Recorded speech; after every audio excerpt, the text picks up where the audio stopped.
Lombardo, Jack Lombardo.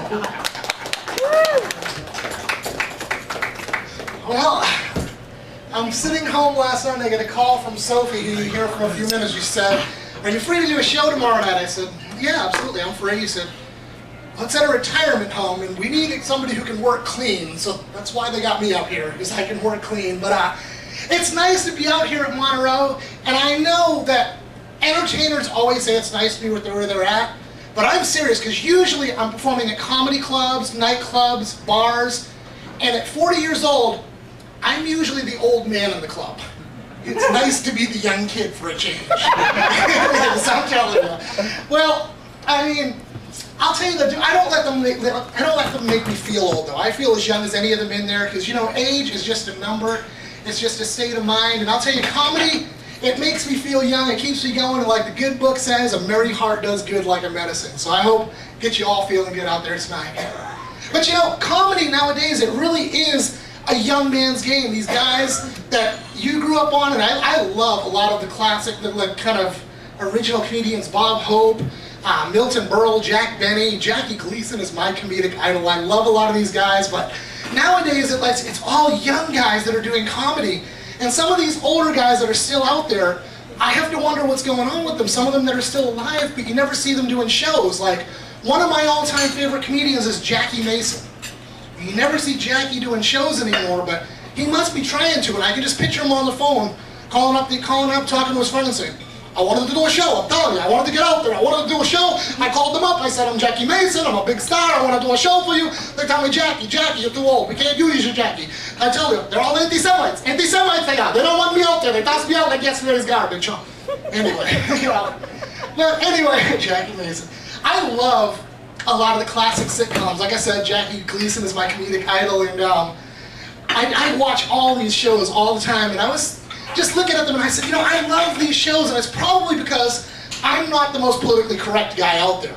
And when you look at these classic shows, they were not politically correct at all. Now, it started in the 50s with the Honeymooners, and a scene might go something like this. Ed Norton comes climbing up and through the window into Ralph Cramner's apartment and says, "Hey there, Ralphie boy, how you doing?" And, "Oh, Norton, what are you doing coming in through the window? You're gonna scare me to death out there. Ed, you are a mental case." And you know, Alice is all, "Why are you so hard on Ed? Ralph, come on."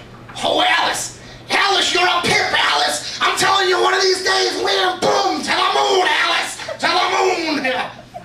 We went on into the 60s and we got shows like Sanford and Son, and an episode you might see Aunt Esther come walking in, and Fred takes a look at her and says, "You so ugly. If I put your face in battle, we can make gorilla cookies." Yeah, you know, she starts hitting him with her Bible and everything, and he's all like, "Elizabeth, this is the big one. I'm coming to join you, honey." Yeah, we went on into the 70s. We got All in the Family, and the most non-politically correct character in the history of television, Archie Bunker, of course. And Archie comes home from work, and, "Oh, Archie, it's so good to see you. You're home already." "Oh, jeez, you're real observant there, aren't you, Dingbat? Gee, go get me a beer. Oh, and look at this, the meathead sitting in my chair, you dumb pole, you." Yeah, but you know, then the 80s came along, and everybody became politically correct. And personally, I think it kind of ruined television, but we still have the movies. Now, I don't know if you've heard this, I just heard an interview recently, and Sylvester Stallone has announced that he is planning on making a 7th Rocky movie. Now, I love the Rocky movies, I thought they were great, but I gotta tell you, this guy's in his mid-60s, even I realize it's time to hang up the gloves. You know, Rocky is not ready to be fighting anymore. And I said, the only plausible storyline I can imagine that would work in this movie would be if Rocky dies and they bring back Mickey and train him how to get into heaven or something. That's all I can figure, you know? They'd be up there in heaven and Mickey says, "I'll tell you, Rock, the only way you're gonna get in through these pearly gates is you're gonna have to say 20 Hail Marys and 30 Our Fathers." But yo, Rock, but yo, Mickey, I thought you was Jewish." "Rock, this is heaven. No one up here is Jewish. Anyway. But you know, remakes! Remakes are the big thing in Hollywood right now, and recently they remade True Grit. I haven't seen it. I gotta be honest, I've heard it's a great movie, but I love John Wayne. I'm a big John Wayne fan, and I just can't see anybody else filling his shoes, so I haven't gone to see this movie, and I've loved every movie that John Wayne's been in. All except for one. Now, The Greatest Story Ever Told. Now don't get me wrong, it was a great movie, it's a big Bible epic, but somebody had the brilliant idea of casting John Wayne as a Roman centurion soldier. Now, John Wayne with his western southern drawl, and I'll tell you the worst part about it is that it has forever ruined Easter Sunday service for me. Because no matter what the preacher looks like, no matter how he talks, when he comes to that one famous verse, what I'm going to hear in my head is, "Surely this man was the Son of God." Yeah, it absolutely ruined it for me forever, I'm telling you. Anyway, but I did see a movie recently that featured one of the true icons of the music industry, Alvin and the Chipmunks. Yeah, no, don't laugh now. The Chipmunks, they've been around for 50 years and they've managed to do it with only 2 hits. Seriously, what have they got? They've got that Christmas, Christmas time is here. You know, and they got that I told the inspector I'm so in love with you and if I do,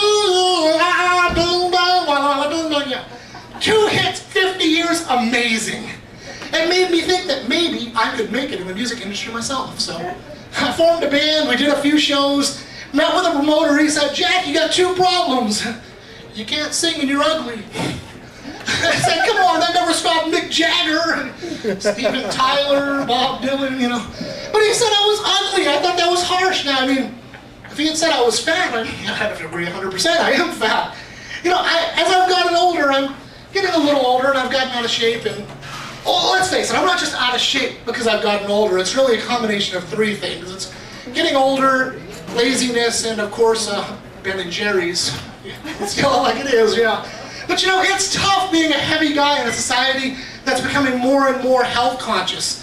Like I was at the mall recently, I saw this campaign to get kids to eat right and exercise. And they had this little cartoon spokesperson. He had slick back blonde hair, he's wearing a tank top, spandex shorts. He's ripped to the max with 0% body fat. And they called this guy Mr. Body Fat. See, I took one look at him and I said, "That's not Mr. Body Fat. This is Mr. Body Fat." I was like, come on, people. We're setting up unrealistic expectations for our kids. Do you realize approximately how many kids are going to grow up to have 0% body fat? Approximately 0%. Yeah. See, I'm a realistic goal for these kids. I'm a 5'6", 280-pound, 40-year-old school bus driver. Now these kids look at me and they say, "I can do better than that." And they can, you know. The fact of the matter is, if they get a job with a chair they sit in swivels, they're doing better than I'm doing. If they can stay under 280, if they can stand erect, they're doing better than I'm doing. Mr. Body Fat. But I actually remember exactly when it was that I became fat too. When I was about a teenager into my 20s, it was real. Those Yo Mama jokes were so popular. And my friends and I used to sit around and tell those Yo Mama jokes, and they were hilarious. Until something happened that we never imagined possible. We all got fatter than our mamas. Yeah, but you know, I was the first one to go, and I'll tell you, my friends, they honed right in on that. Suddenly the jokes became, "Hey Jack, you're so fat you make the Pillsbury Doughboy look like Mr. America." Yeah, I went, come on, all right. But I can laugh at myself, so rather than getting mad, I just kind of joined in. I said, "Yeah, you know what? I'm so fat, when I go to the Chinese buffet, the hostess yells out, 'We're gonna need more food out here!' And no more MSG free. We got broke on this one, yeah." I'm so fat. When I went to the ball game, they tried to put my picture on the Jumbotron. It didn't fit. You know.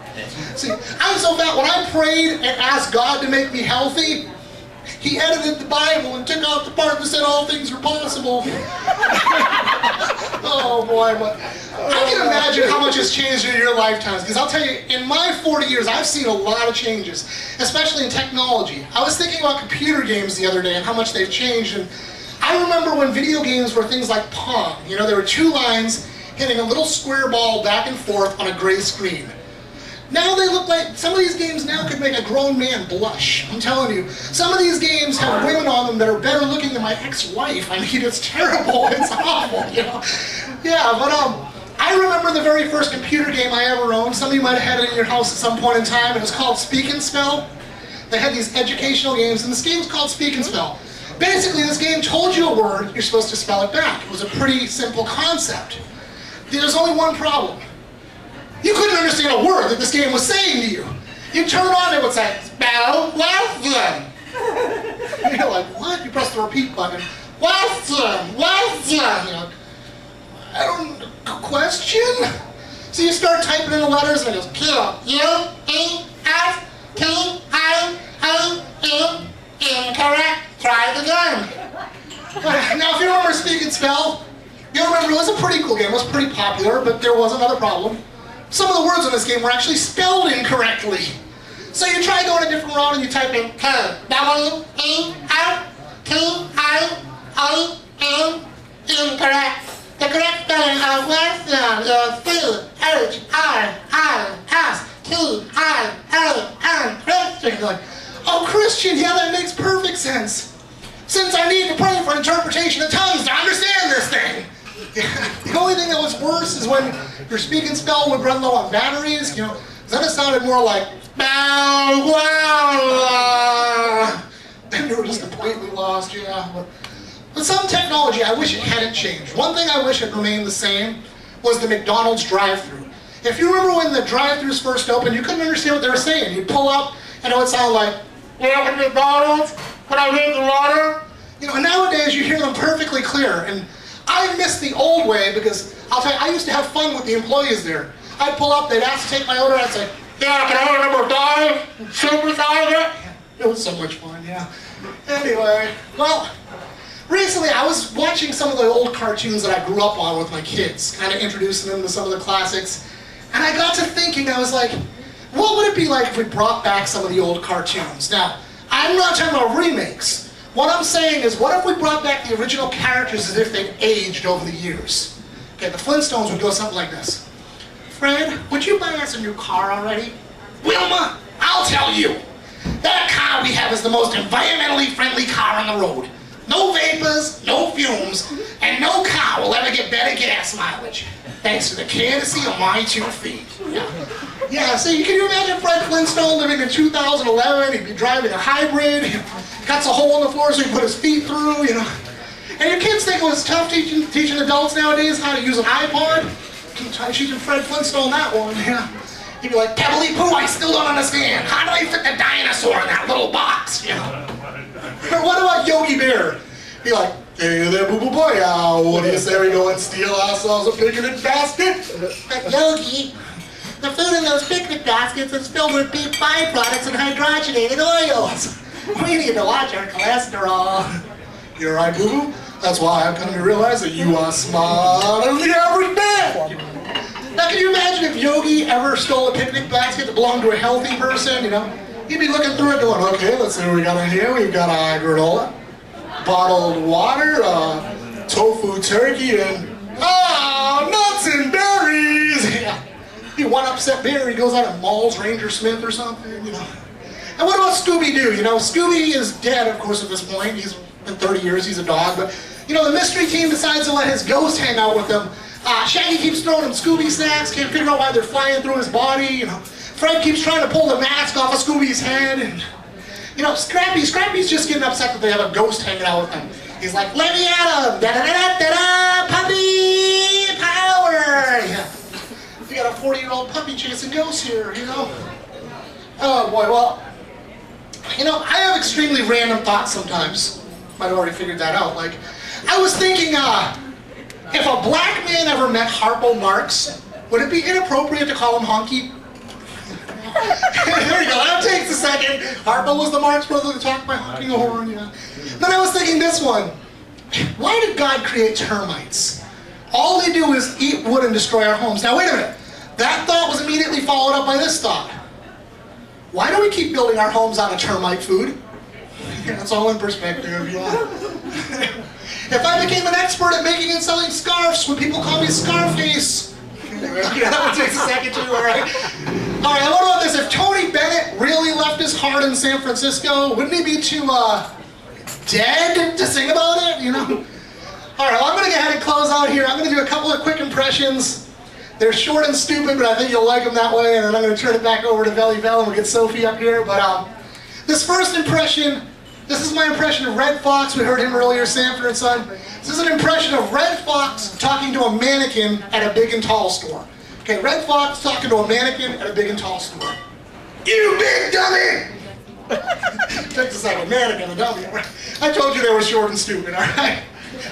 This next one, I actually did this one last night, and this is my impression of Jimmy Stewart teaching a speech therapy class. Okay, Jimmy Stewart teaching speech therapy. Well, the first thing you need to know about being a good public speaker is you have to work on your pronunciation, and that way you'll learn to be a good orator. All right? This next one was one of my childhood heroes. This is the Fonz, Arthur Fonzarelli. This is the Fonz teaching remedial English to preschoolers. Here we go. The Fonz teaching remedial English to preschoolers. A. They're remedial preschoolers. You're expecting the whole alphabet? A is all they can handle. All right. All right. Well, I'm going to go ahead and close out with one last impression. This one's a little more obscure than the others. This is my impression of a comedian closing out his show. Ready? A comedian closing out his show. Okay. Hey, that's my time. Thank you, everybody. You've been great tonight.